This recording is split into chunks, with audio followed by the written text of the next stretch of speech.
delivering it because we want to have plenty of time for questions from the group. So we'll start with, just so you know, a couple of questions were given to this group ahead of time so that they would know a little bit about what we're going to be wanting, what we're wanting to talk about tonight. So I'm going to ask as many of them as choose to address the three questions that we have, and based on that, we can then continue the discussion with the larger group.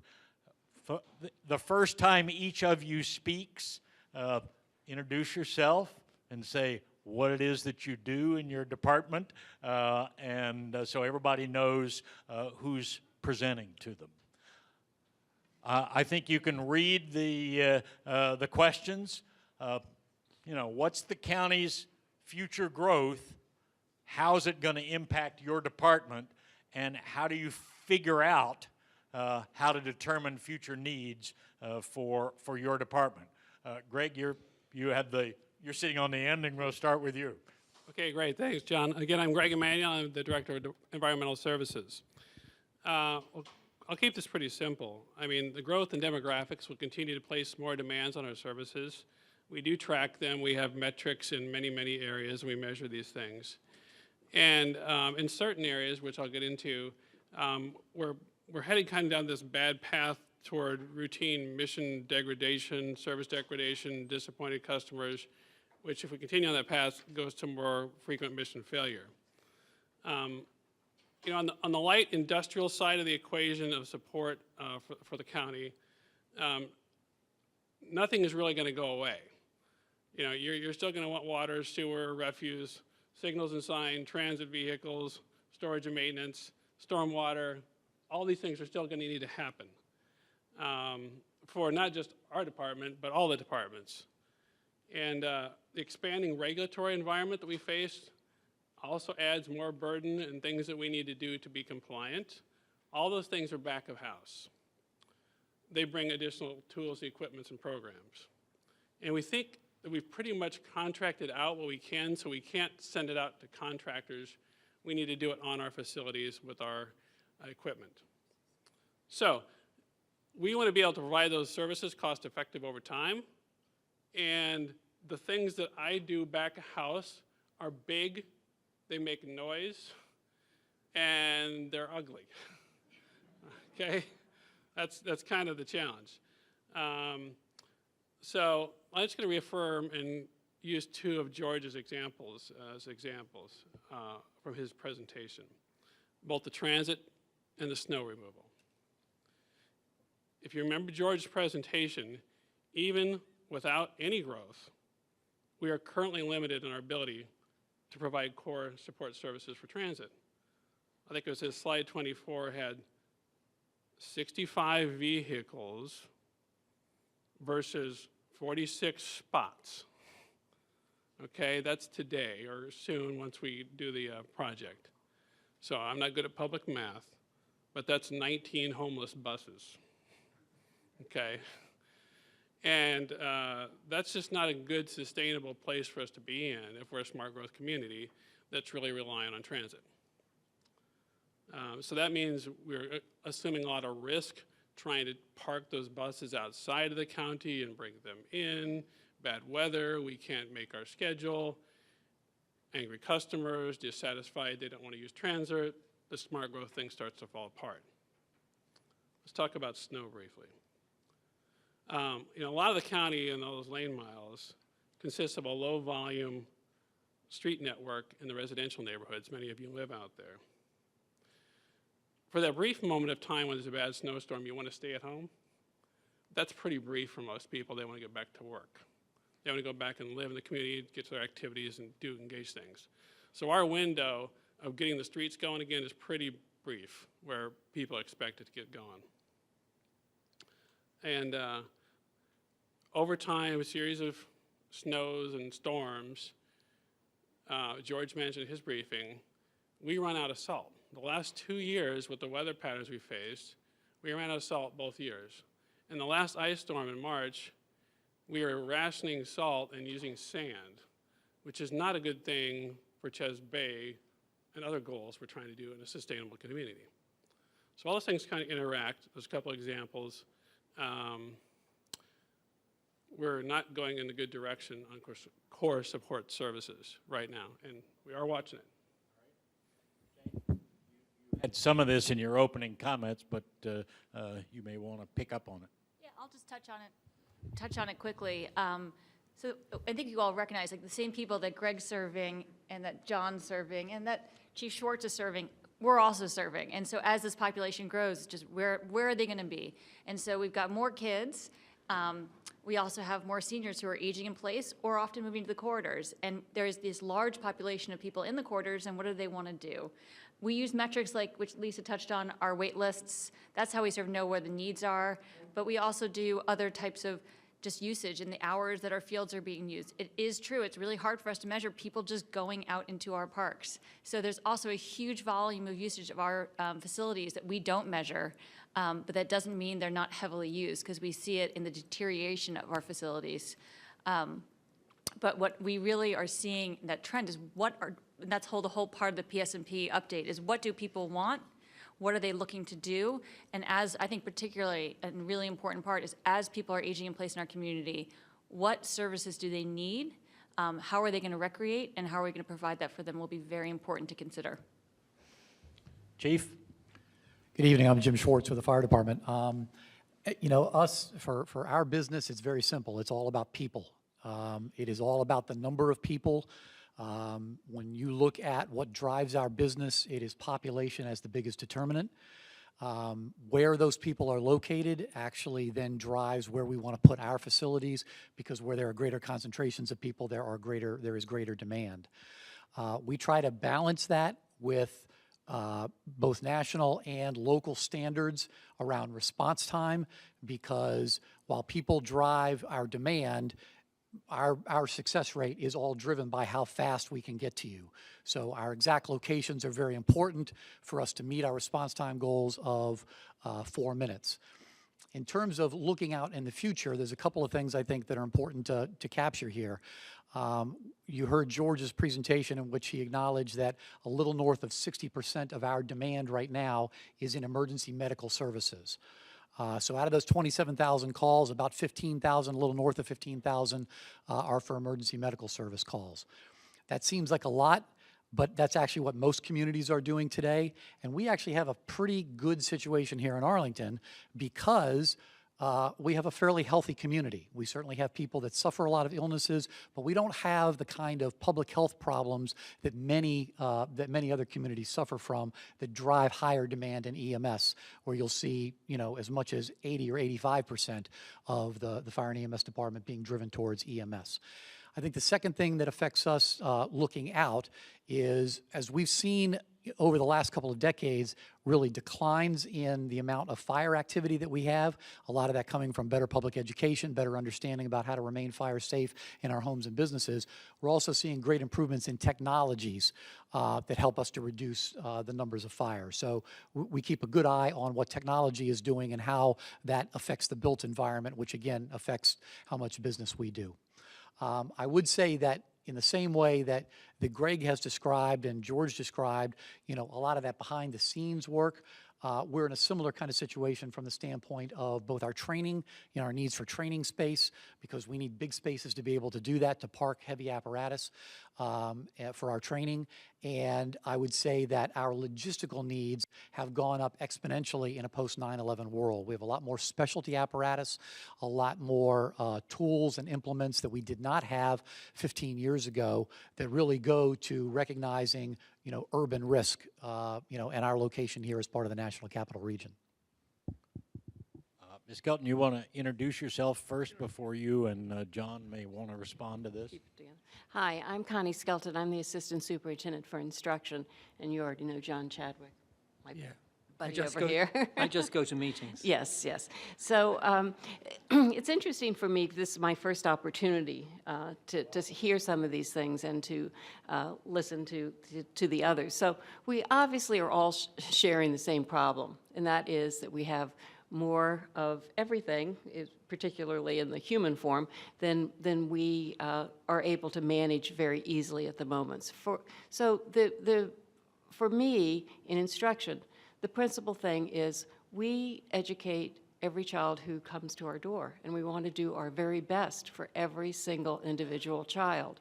As we're growing, we are feeling the pinch of the spaces because our classrooms are full. I would say not even the classrooms. One of the places that it's so obvious is our school libraries, our school cafeterias, our school gymnasiums, just packed. One of the middle school principals had me over the other day and asked me to be there while the classes were changing. And she said, if we have many more children in this building, we're going to have to figure out a different way to change classes or stagger. So everyone is looking very carefully at what we can do that will make the life of the students better and to make the instruction more effective. But it's a big job for all of us. We really appreciate how the county has been working with us in, how the county board has been working with us in helping us as we're growing. It takes more money, and we've been able to work out those problems. Our school board has a huge commitment to educating every child and giving every opportunity for our children, looking at the whole child. So all of those things take time and effort, and so I feel like we're all pretty much in the same boat. I was kind of laughing, Jane, when you said, I thought, gee, wait list, that would be great. Maybe we'll put the kids on a wait list and see, to use that to measure how far. But when they come to our door, that's the day that they start school generally. So it's a little bit different. Okay. I don't have, I don't have very much to add to that. But one thing that we're really focusing on this year is finding out where the students are coming from. So when we get newly registered students, where are they coming from? Because we do know that a lot of people move to Arlington partly because of the schools. It does influence their decision. We do attract people. We also we do a very good job, as I'm sure many of you know, with students with special needs. So we actually draw some of those parents with students with special needs, come specifically to Arlington, and that increased our costs and increased our needs for special needs transportation, and it increased the cost per student because of the services that are required. So to some extent, as schools and Arlington in general, we're victims of our own success. Question number 2. Okay, I guess I got to go first. Sure, Greg. All right. The critical choices. I think for me, the critical choices that will be, and I think we're kind of already started down this path, is to rethink the density, the height, and the cost of our facilities up front as we execute our programs. I think in John's presentation, he talked about a lot of the inventory in schools, for example, and much of the community when it developed was in the 50s. So we have this kind of suburban mindset and model that's out there. And I'm going to give credit to John and his team because they're starting to take us out of that single-story elementary mindset successfully. We've gone to the 3-story model and things like that. And so that's critical. But I think within our neighborhoods, we really get away from more fully that 50s sentiment and paradigm of what that suburban school is like. Same goes for other facilities, libraries, community centers, and so forth.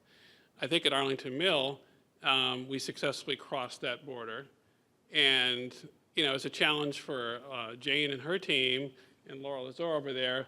How many debates do we have, Laura, about how we're going to manage a 4 or 5-story community center successfully and staff it in an efficient manner and run the programs efficiently?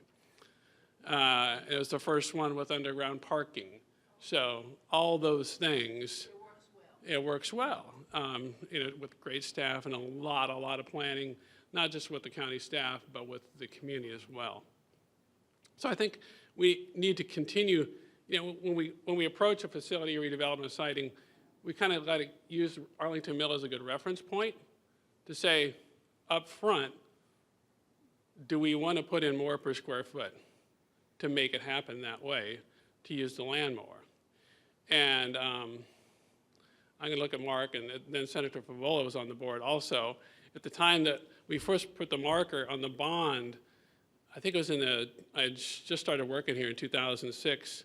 I was in a different job, and Bobby Van Druff and I put the number of $26 million on the bond, and we were widely ridiculed that was too much for a community center, and how could we possibly put it, and how much per square foot? And fortunately, Barbara and others protected us and supported us in doing those things, and it ended up as a success. And we actually had to have some additional money that we were able to work with the board to get successfully to bring the project and its combination with affordable housing together over time. So it's that upfront decision, I think, that needs to be made, and that's hard because design and planning is an iterative process. But you got to kind of make that commitment up front and say, we're going to do it all. We're going to really, make the most out of the space. That means we're going to either use structured parking or underground parking, and that's going to make it more expensive. If we get into the planning process and say we don't have enough money for parking, underground or structured, then it all kinds of fall apart, and it gets a lot of tension and conflict that it doesn't end well. So that's, to me, kind of the critical choice. Okay. And Lisa mentioned it, George mentioned it, John mentioned it, parking. So that's just a good example, I think, of it's indicative of the choices we have to make. Jane, you have anything you want to add? Yeah, I mean, I was sort of thinking also how do we, the IE part of the question, and which actually didn't come up here, but some of the ideas of how we could work more efficiently and work better together. And I think something I heard tonight, and I think it's sort of unknown, is how much the county and the schools, and particularly my department, work together all the time. And so, but we probably could do more. And when we're building new schools, how are we most efficiently using our spaces to maximize the open space? And again, it goes back to that parking question. It goes back to, can we look differently and build something on a roof? That becomes the open space. So I think there's different ways to continue to collaborate. I think that there's ways for us to find better linkages to, say, like our federal land. We could be connecting to the Mount Vernon trails in ways and bringing people down to the water that we haven't done before. And then there's choices we need to make. We can, as Lisa mentioned earlier, we can get a lot more playtime if we light some of our fields. But that's not always something people want in their neighborhoods. We've really worked with new technologies to reduce the amount of spillage that light creates. But those are choices that people need to make, and I think it's going to come up again with school bus parking, with lighting our fields, all these different things, which is, there isn't a lot more land to use, so how are we going to maximize the land that we have? Chief? Just real quickly, we have always gone about the idea of placing firehouses in this county in locations where they can meet our response time goals. But we have had the good fortune that over the years of acquiring land to build fire stations, there's only been one time that we haven't had to use land that either already belonged to the county or belonged to a willing partner. And when I say willing partner, I mean, most of you know that what predates the career department were volunteer organizations that had land that actually gave that land to the county to build fire stations that we continue to operate today. And I'm saying that because we've gone to great pains, both in the 2000 study and in the 2012 study, to identify or limit our identity of property where we needed to put a fire station to land that the county already owned. Only one time do I know of in my 31 years here did we actually use any concept of eminent domain to take land from a private owner. That actually was a very gruesome process. It stretched out, across a long period of time, acquiring the necessary land, and probably cost us more in the long run. So just the whole idea that we're trying to use for our purposes to meet your needs in terms of emergency response, but doing it through land that we already have acquired. Connie or John? Yeah, so one of the things that we're doing in the schools is we're looking at using our buildings different ways and seeing if we can maximize the space within the buildings that we already have. And I don't know, have you mentioned about the potential of, say, 300 additional seats at Washington Lee? So that would be one of the things we're doing. We also, I looked, Jane, at the list of we're looking at when we're looking at our summer school list, the number of parks and recs things that we house within Arlington Public Schools in the school buildings during the summer is incredible. So that's a great relationship that we have there. Some of you have been following, and I was talking to Hans during the break about our one-to-one initiative. So looking at perhaps being able, not today, not tomorrow, but in the future, being able perhaps to use our buildings and our devices to allow students to extend the time of the day that they're actually doing their learning, perhaps not even at a location that we control, but at their own home location.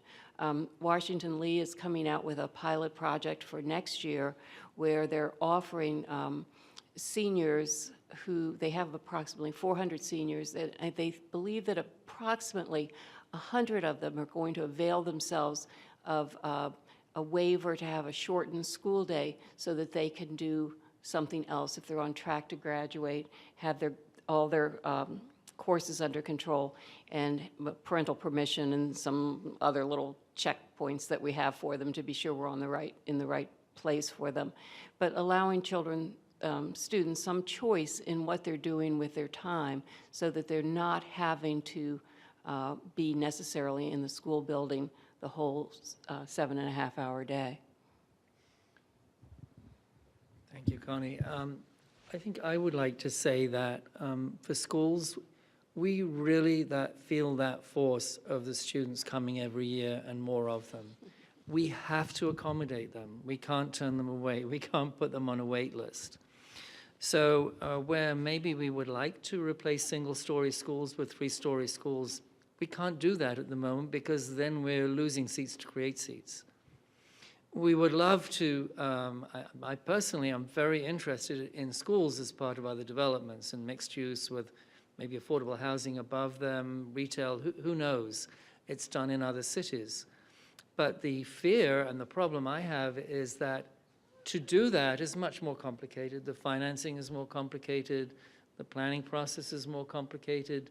You're dealing with multiple owners. It's going to take longer. So I think what we really have to be doing is proceeding on two tracks. We have to be proceeding on the immediate needs that we have, and then we have to be looking to the longer term so that we can perhaps start to put together these more complex things that we need to do because our density, we have to increase the density because we have limited land. So I think we need to proceed on two tracks. One, to proceed to meet our immediate needs in the way we've been doing it traditionally, and then to look longer term at much more joint use and public-private, private-private, public-public relationships, partnerships. Okay. Move on to question 3, and I'll remind the panel that I want to get through the questions in order to give time for the audience to ask some. So, Greg, you want to start and tell us what you think is most promising out of what you've heard? Yeah, so what is promising is this. To me, what's most promising is that which is feasible both politically and fiscally. And so that's always a guess exactly, and I'm not going to be perfect at predicting what that's going to be. I might be 50-50, but to me, what may be promising is kind of what we're doing here, and through your efforts, is you're building a coalition of citizens that more fully understand all these things, and including the back of the house stuff, the storage, the transit, the back of the house. And hopefully you then as a coalition of citizens can be just as behind that back of house stuff as you are naturally for the great things that our community is known for, the schools, the parks, and so forth. So, you know, if there's a possibility here to get some people enthused and supportive of that back of the house thing.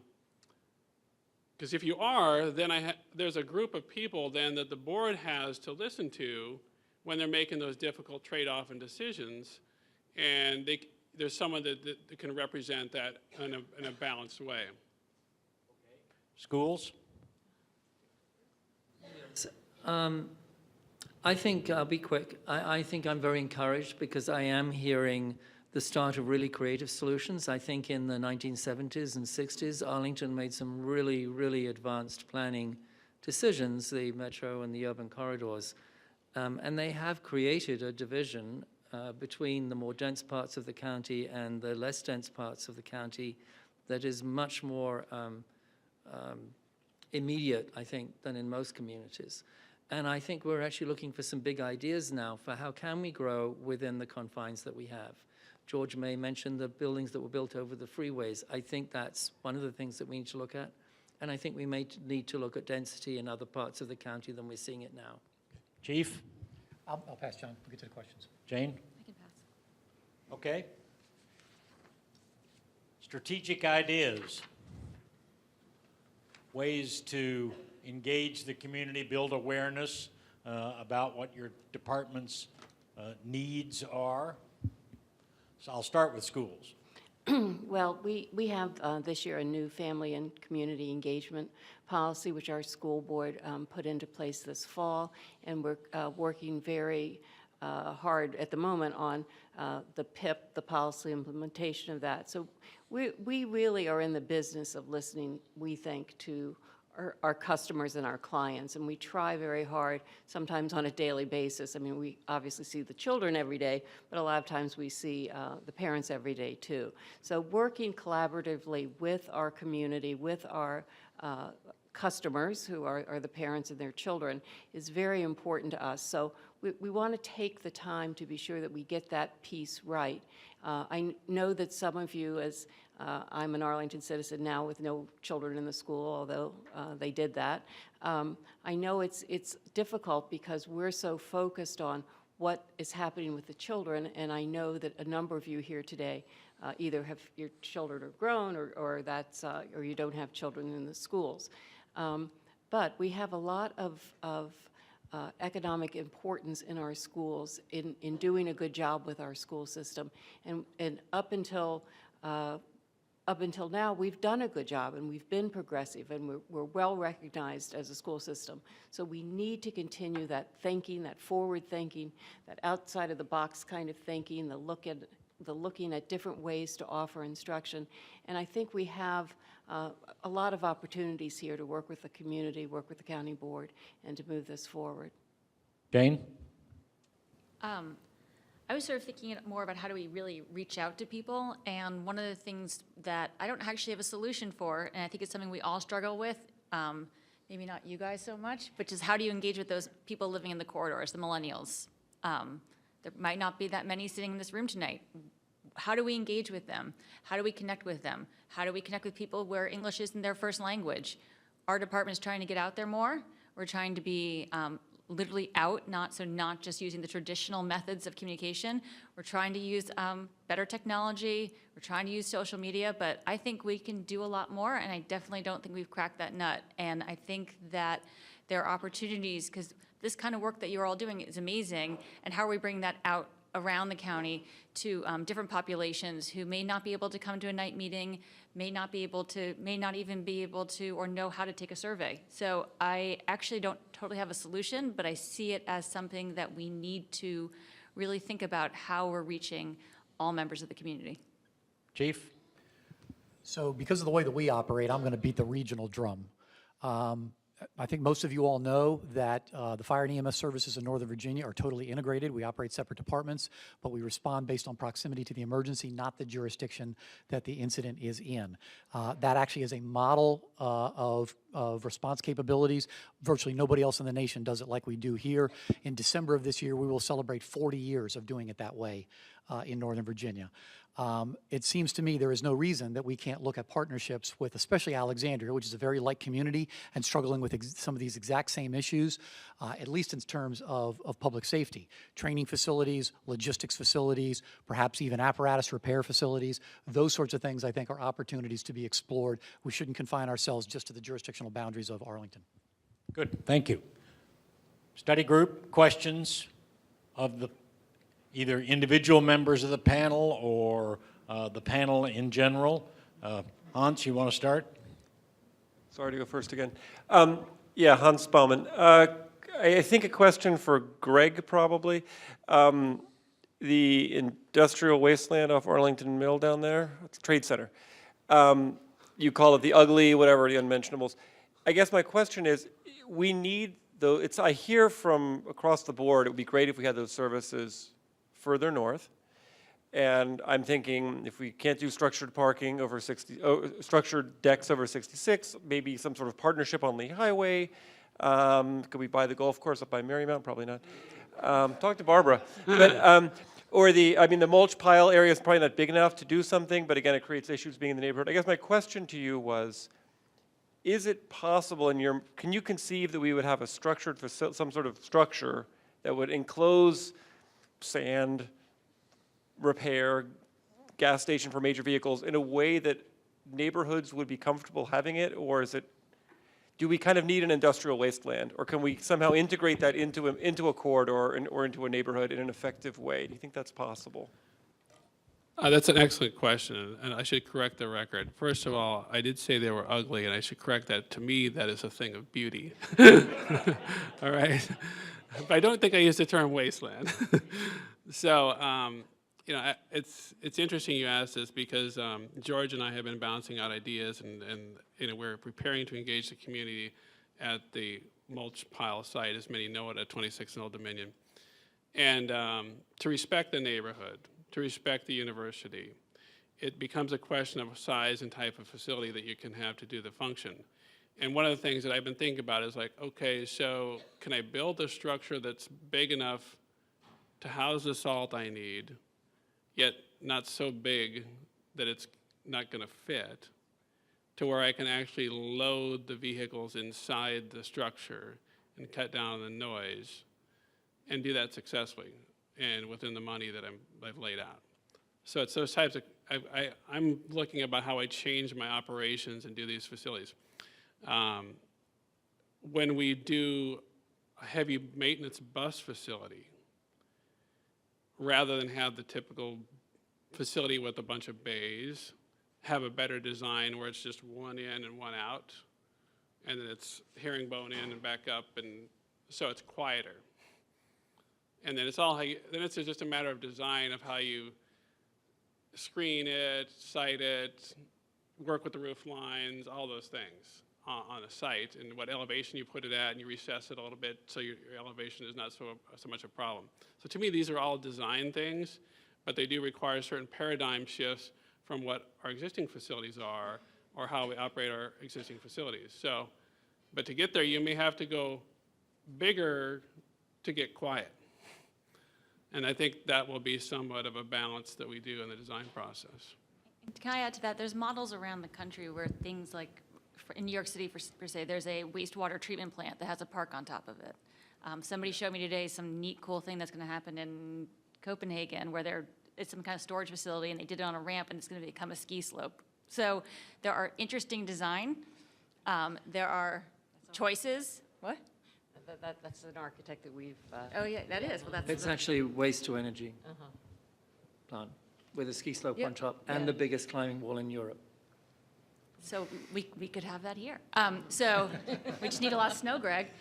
And that way, think about it, we'll be storing the salt and using it to ski. So, but these are creative solutions. They cost money though, and so they're also creative choices. So, but there are all across the country examples of his kind of stuff and my kind of stuff coming together and integrating into communities. Yeah, we haven't talked about going underground with bus parking yet, but we're thinking about it. Kathleen? Mentioned metrics and standards, so I don't recall hearing any. So I'd be curious, especially since I'm on that facility subcommittee, I'd be curious if there are metrics and standards in your respective fields that we should be referring to as we look at these. So in parks, we have a national organization called the National Recreation and Parks Association. They have standards. We don't right now go to them, partially because a lot of them also involve large-scale parks that the county really doesn't, as Lisa pointed out, have that size. There are other metrics that have been used in the past, like a quarter acre to a park or a level of service based on population. Currently, in our public spaces master plan, we do not use those levels of service. We, in 1994, took sort of the base of what the county had and sort of took that as what we needed then and sort of looked from there. So we are actually looking at, hopefully as part of our update to the PSNP, that opportunity to look at, are there sort of new metrics that we'd want to guide us in making our decisions. George spoke a little bit to emergency services, just our 4-minute response time goal. There actually is as George's slide indicated, 4 minutes 80% of the time. There actually is a national standard set by the National Fire Protection Association. It sets it a little bit differently. It sets it at 5 minutes 90% of the time. We're a little more realistic. We sort of negotiated with the standard because 90% is just very hard to meet with all the variables that impact response time. Metrics, of course, we look at almost everything we do, looking at the data involved. But certainly we do have recommendations for, standard class sizes. We have standards of quality that the state tells us how many staff people we need for different populations of students. So we have a lot of those different metrics that we look at. I think one thing that was interesting that Greg said, I think, was about the change in the paradigm shift, the way we need to start thinking differently about some of the things. And I think for the schools, that's especially hard because all of us went to school and we have a lot of experience with it. And a lot of us have seen our children go through school, so we had experience with that too. So we all feel like we understand, when you talk about loading the sand trucks or the salt trucks, I mean, that's not an experience I have, so I would be fine to say, you figure it out and let me know how you're gonna do it. But with schools, it's a little bit different because we all have this experience and we want to have our 2 cents worth. But we do have to consider some shifts in how we think about how children are gonna learn today and tomorrow. So just be thinking about shifting your thinking about learning. Study group members, other questions? Not like you all. Carolina? So I have a question regarding how you all are conducting outreach on a regular basis in South Arlington in particular, because I do feel like, for example, the gentleman who from DES was saying that we need to perhaps think more creatively about where we have, I think it was you, I'm sorry if it wasn't, but thinking about where we do have density versus where we don't have density. And when we look at, every chart that we've been looking at geographically over the past few weeks really shows us all, I think, the disparity between the North Arlington corridors and what's happening in South Arlington. Your facility's not far from my own community. And there's a lot of wasteland in South Arlington. I don't know that long-winded question.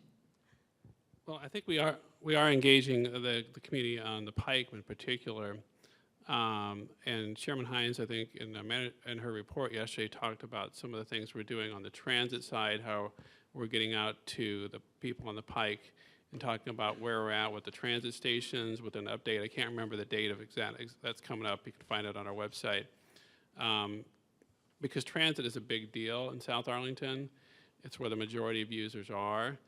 And we are reaching out specifically to those group of riders and the community to let them know how we're moving ahead with the transit plan and what the transit development plan is going to look like and the timing is and when the stations are coming and get their input in the design process. So I think those efforts are there.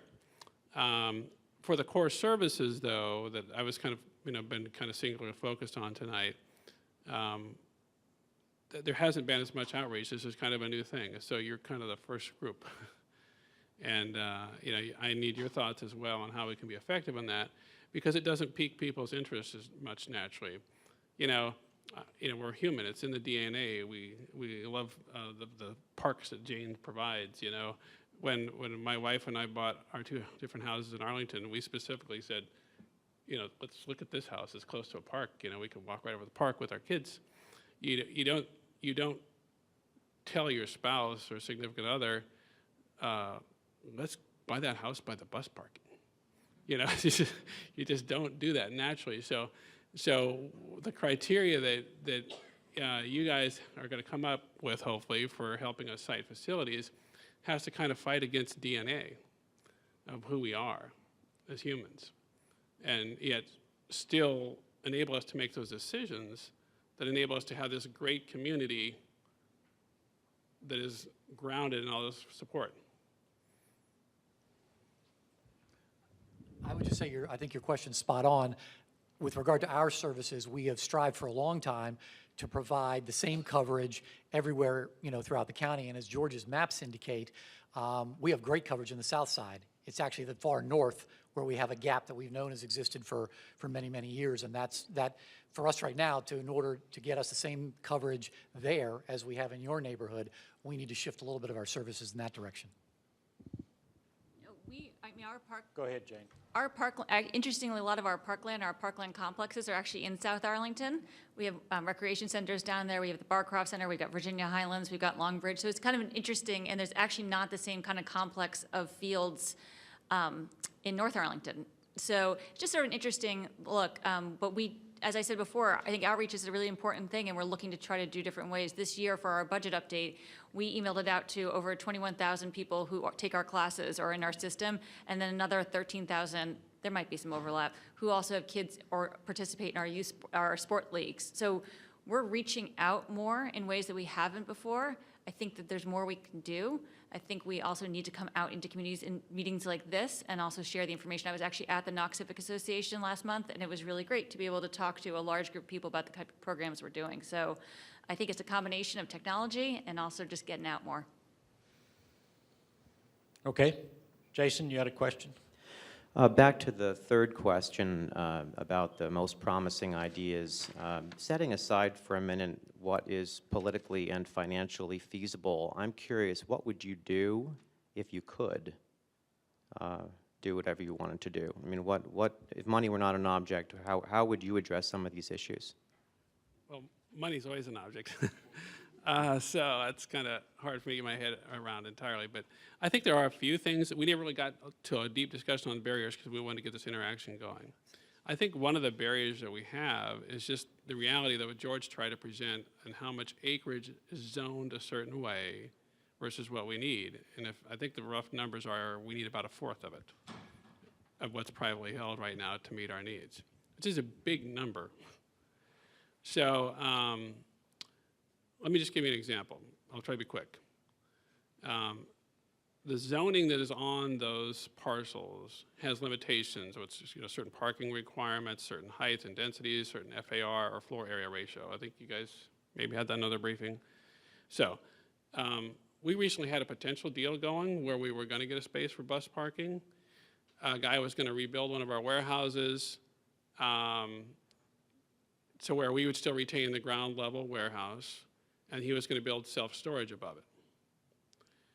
And we were kind of putting a good deal together, but then it hit the wall of the FAR that's allowed on that type of zoning, and it also hit the wall on parking. Even though we had a really smart, perfect use of the parking in terms of time use, where it'd be shared use, it'd be peak. His peak wasn't our peak, it was perfect.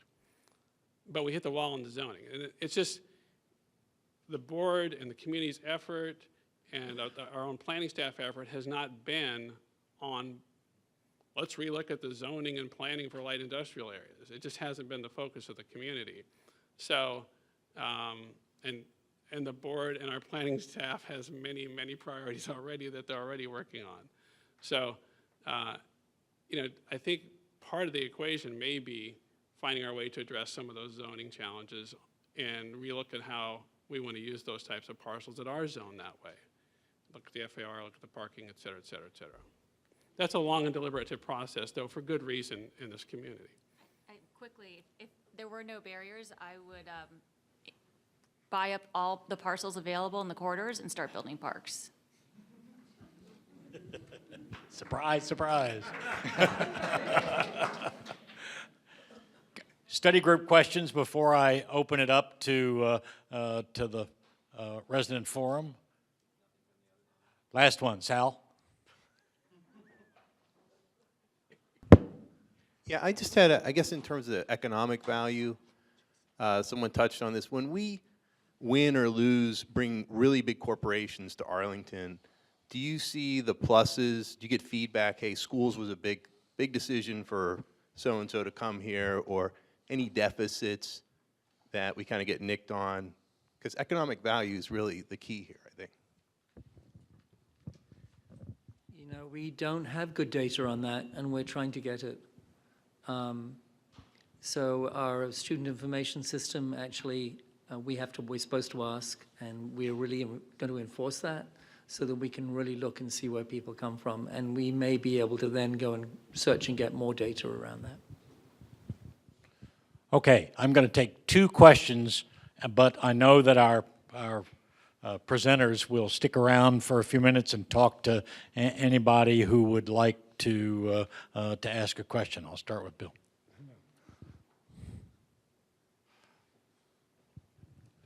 First, It should be is on. it on? Yeah, Good. yes, it's on. First, John, I think we took a significant hit with that Washington Post article, and you've explained it well tonight to maybe 100 people out of 220,000.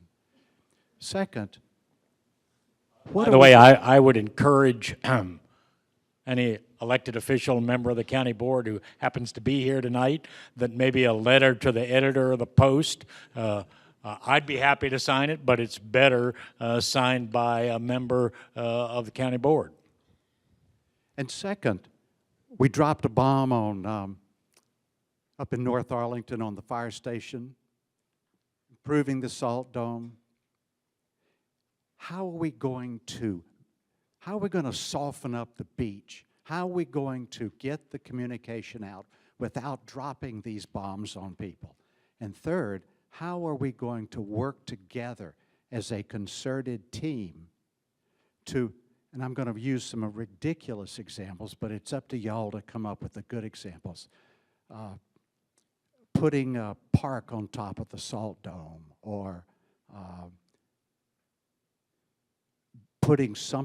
building a larger structure for the fire station that we're planning up in North Arlington. How are we going to better use? This is getting a very crowded county, and we need to think higher and denser. And how are we going to work together to convince people that's where we have to head, and then convince people that it will happen in my backyard? Well, I think that's a challenge of this group, really, Bill. And you use a lot of military terms there. You know, I used to be in the Air Force, used to be in the Navy, so I don't view it as dropping bombs. Although I know that some of our community felt that way, and I respect that.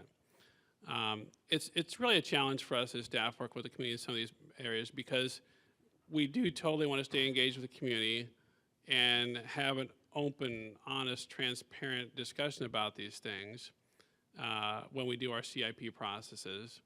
But it's almost like this chicken and egg thing, because you didn't tell us, but the conversation has to start somewhere. And so we thought we were starting the conversation, and obviously we didn't deliver the message correctly. So that's a whole communication thing about how we can successfully start conversations. That we, maybe it's part of this process, too, of how effective communication starters for those types of new concepts in a community. I think it's doable to do these things. I think through good design and just engagement throughout the process. It requires a lot of patience, but you can get there. I mean, I lived Arlington Mill for the first portion of my career here at the county. And there were an amazing, we had a fit in the start and lost the deal and then brought back a different deal. And Linda LaDuke and her team on the Arlington Mill Steering Committee and all those people from all those neighborhoods that were involved, the constant was this, whatever we were thinking as staff and the PFRC, they brought in new, better ideas. I specifically remember on the fire access, we were up against a wall. So as long as you take that attitude, you start the process that you mutually understand, we got some good ideas, you got some good ideas, let's keep talking. You get there. I would quickly add that, we do need to do a better job of communicating, and we need to do a better job of sort of sustaining the conversation. And I'll use as an example the Fire Station 8 project, which was first identified, the exact same location we're talking about in 2012, in the 2012 study, was first identified in 1999, in 2000. And many people knew that, but there is this whole sense of until we're ready to do a project, few people are focused on it. we don't have the money to get ready to do it. Why does anybody care about it, until we're to that point where we're actually going to write the checks? And I think that is, that is something that we have to get past. We have to figure out how we can do a better job of communicating that, and there can be a better, understanding between the county and the people that we serve, about where those are in terms of all of our planning efforts. I should say to the group, we're going to get a lot deeper into this question at our next meeting when we talk about specific examples of processes around individual sites that have been used in the past, good and bad, and hopefully learning from that. I'm going to take two more. 1, 2. Well, I'm Sarah McKinley, and I work for the Federal Energy Regulatory Commission. So I would just like to throw out a kind of suggestion from the experience of my agency, because we cite natural gas facilities. And one of the most difficult facilities to cite, which is an absolutely necessary facility, is a natural gas compressor station. Now, years ago, these compressor stations would be sited out in the country, and they're ugly facilities. They have, fence, chain link fences around them, and they're just ugly industrial buildings, and people hate them. They're noisy. You have gas engine running all the time. Well, today, we have to site these in residential communities. And you can't imagine the uproar. And we have a term to describe what we do, and what we do is mitigation, okay? And what I have observed is that I think that the most successful siting of natural gas compressor stations is when the pipeline company itself, not our agency forcing them to do this, but when the pipeline company itself says to the community, we're going to work with an architect to make sure that we have a structure around this compressor station that is going to match the architecture of your neighborhood. And we're going to put in electric motors so that you're not going to be faced with a lot of noise and vibration. And they can mitigate for noise and vibration. They can mitigate for vision. And you can put fancy landscaping around these things, and you don't have to put a stupid chain link fence around them. You can put a beautiful a fence around them, and we've actually had these things built, and after they're built and they're blended in, and you can hear the birds sing. There's no noise. There's really no major ambient noise problem or anything. And I think that if we're talking about, siting one of these facilities, we've got to stop talking about these as ugly industrial facilities. We've got to talk about being able to blend them in. They have to be able to be blended in for people to accept them. But it can, I think it can be done. If we can do it with a natural gas compressor station in an upscale neighborhood, where people are worried that they want to hear the birds, you can do it with a bus transit thing. Thanks, Sarah. Yes, sir.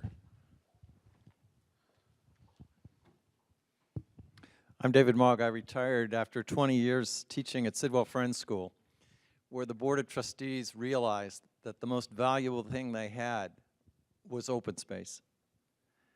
And once they said, our open space is precious, they figured out how to put the parking underground with a playing field on top, how to build a magnificent gym underground with a playing field on top. This is a much more energy efficient gym because it's surrounded by earth on 3 sides. It is open to light on one side because of the landscape.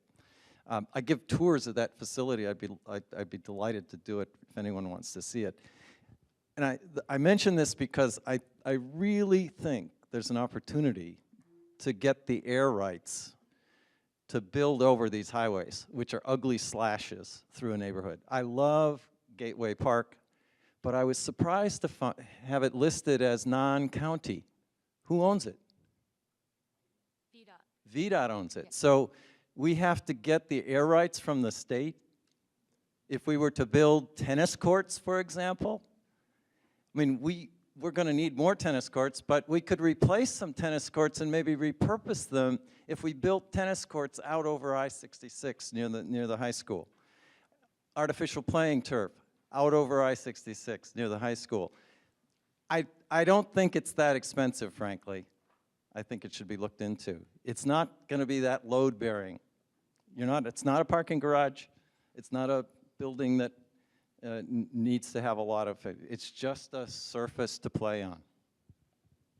Long before Jane got here, so she may or may not be aware of this, a fair amount of work has been done about what would be needed at Gateway Park in order to utilize it differently.